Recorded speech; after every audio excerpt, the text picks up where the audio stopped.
بسم اللہ الرحمن الرحیم۔ مضمون علامہ محمد اقبال۔ یہ جو مضمون ہے یہ آپ کے گرامر کا حصہ ہے، اسے آپ اپنی اردو کی کاپی کے گرامر کے پورشن میں اتاریں گے۔ اب میں آپ کو پڑھ کے بتاؤں گی اور جو اس میں اہم باتیں بتانی ہوں گی وہ بھی میں آپ کو بتا دوں گی۔ علامہ محمد اقبال ہمارے قومی شاعر ہیں۔ آپ 1877 کو سیالکوٹ میں پیدا ہوئے۔ ابتدائی تعلیم اپنے شہر سے ہی حاصل کی، یعنی سیالکوٹ سے حاصل کی۔ گورنمنٹ کالج لاہور سے MA امتیازی نمبروں سے پاس کیا۔ بہت اچھے نمبروں سے انہوں نے ماسٹرز کیا۔ تعلیم سے فارغ ہونے کے بعد آپ لاہور کے 2 مختلف کالجوں میں پڑھاتے رہے۔ آپ اعلیٰ تعلیم کے لیے یورپ چلے گئے، یعنی ان کو MA سے آگے بھی اعلیٰ تعلیم حاصل کرنی تھی، یعنی وکالت کی تعلیم حاصل کرنی تھی، تو اس کے لیے وہ یورپ چلے گئے۔ وہاں سے واپس آ کر لاہور میں وکالت شروع کی۔ علامہ اقبال ایک عظیم مفکر بھی تھے۔ عظیم مفکر کا مطلب بہت زیادہ فکر کرنے والا۔ پاکستان کا خیال سب سے پہلے آپ ہی نے پیش کیا۔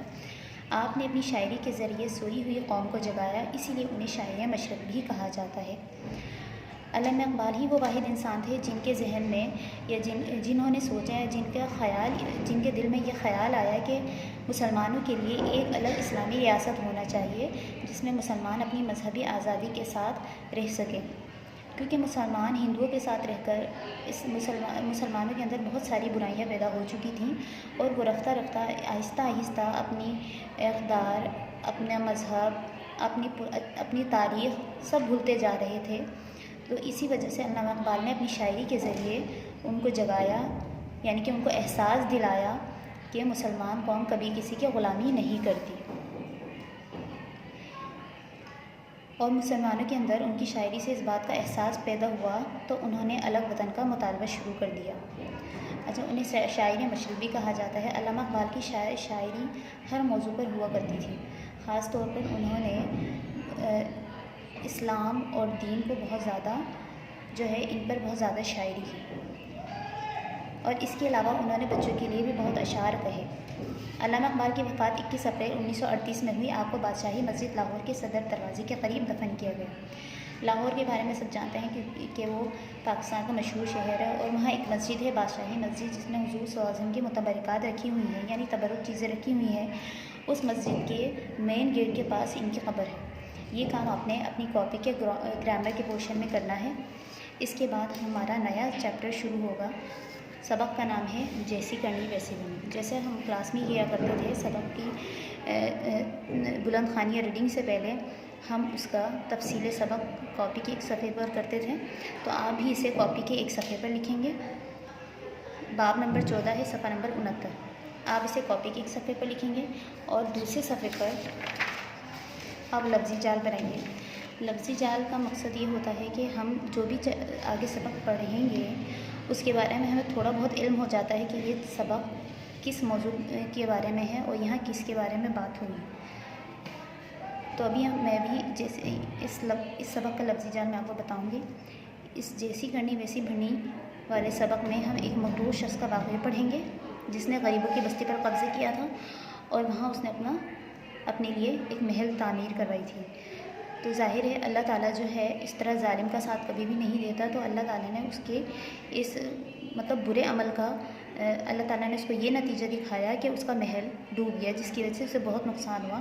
آخرکار اس کو اس بات کا افسوس ہوتا ہے اور وہ معافی بھی مانگ لیتا ہے۔ تو یہ تھا سبق کا خلاصہ۔ لفظی جال کے بعد ہم کاپی میں لکھائی کیا کرتے تھے، تو آپ بھی شروع کا ایک پیراگراف کی لکھائی کریں صفحہ نمبر 3 پر۔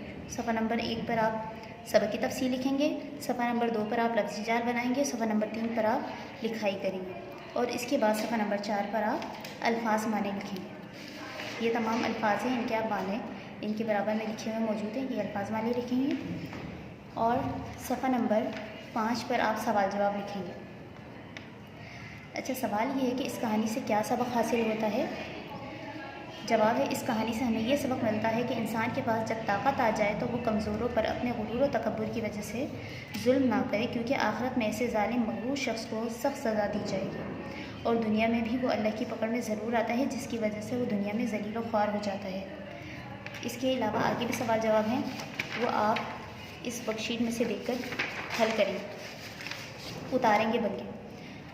اور آخر میں اضافی سرگرمی ہے، اسے بھی الگ صفحے پر کریں گے۔ اضافی سرگرمی میں آپ کے لیے ایک سوال یہ ہے کہ آپ سیلاب زدگان کی کس طرح مدد کر سکتے ہیں۔ اسے 4 جملوں میں اپنے الفاظ میں آپ نے تحریر کرنا ہے۔ ابھی ہم سبق کی طرف آتے ہیں اور سبق کی ہم ریڈنگ کریں گے۔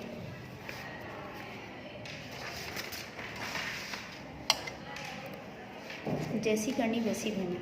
کسی دریا کے کنارے ایک گاؤں آباد تھا۔ یہاں کے لوگ بہت غریب اور سادہ دل تھے۔ یہاں کا جاگیردار ایک ظالم شخص تھا۔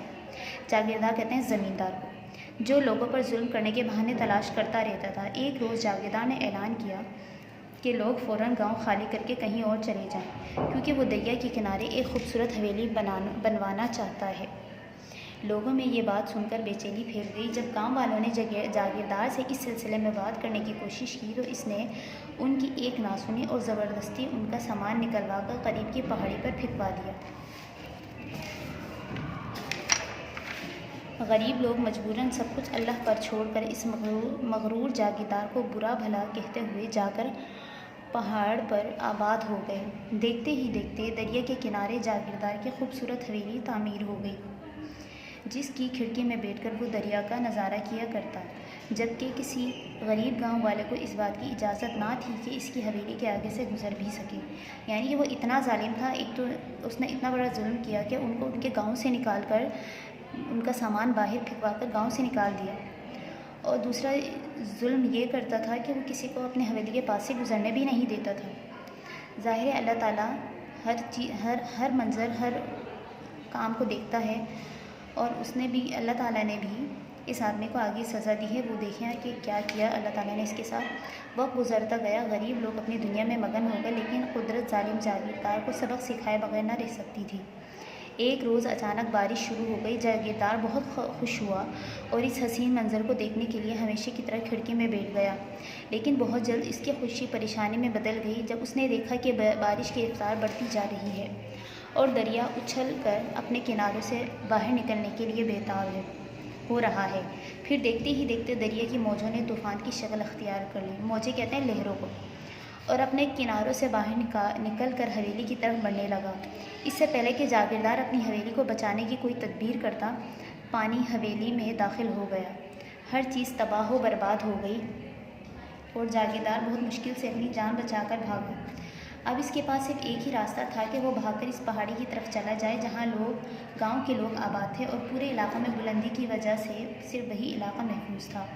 مجبوری کی حالت میں جاگیردار گرتا پڑتا پہاڑ کی طرف چلا، لیکن وہاں پہنچتے پہنچتے اس کی ہمت جواب دے گئی اور وہ گر کر بے ہوش ہو گیا۔ جب اسے ہوش آیا تو اس نے دیکھا کہ اس کے گاؤں کے لوگ چاروں طرف کھڑے ہیں۔ اس نے آنکھیں کھولتے ہی اپنی حویلی کے بارے میں پوچھا تو معلوم ہوا کہ دریا کا ریلا اسے بہا کر لے جا چکا ہے۔ اب وہ وہاں خالی زمین کے علاوہ اور کچھ نہیں۔ اسے اپنے کیے پر پچھتاوا ہوا، یعنی افسوس ہوا کہ قدرت نے پل بھر میں اسے جاگیردار سے ایک مفلس آدمی میں تبدیل کر دیا۔ اس نے گاؤں والوں سے اپنے کیے کی معافی مانگی اور وہاں سے جانے لگا تو لوگوں نے اسے یہ کہہ کر روک لیا کہ یہ گاؤں کل بھی اس کا تھا اور آج بھی اس کا ہے۔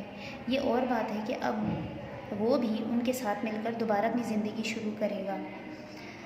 اس کہانی سے جو سبق حاصل ہو رہا ہے اس کے بارے میں تو سوال موجود ہے کتاب میں، جس کا جواب ورک شیٹ کے ذریعے میں نے پڑھ کے بھی سنایا، اور اپنے ورک شیٹ میں سے دیکھ کر اسے کاپی میں بھی اتارنا ہے، ٹھیک ہے؟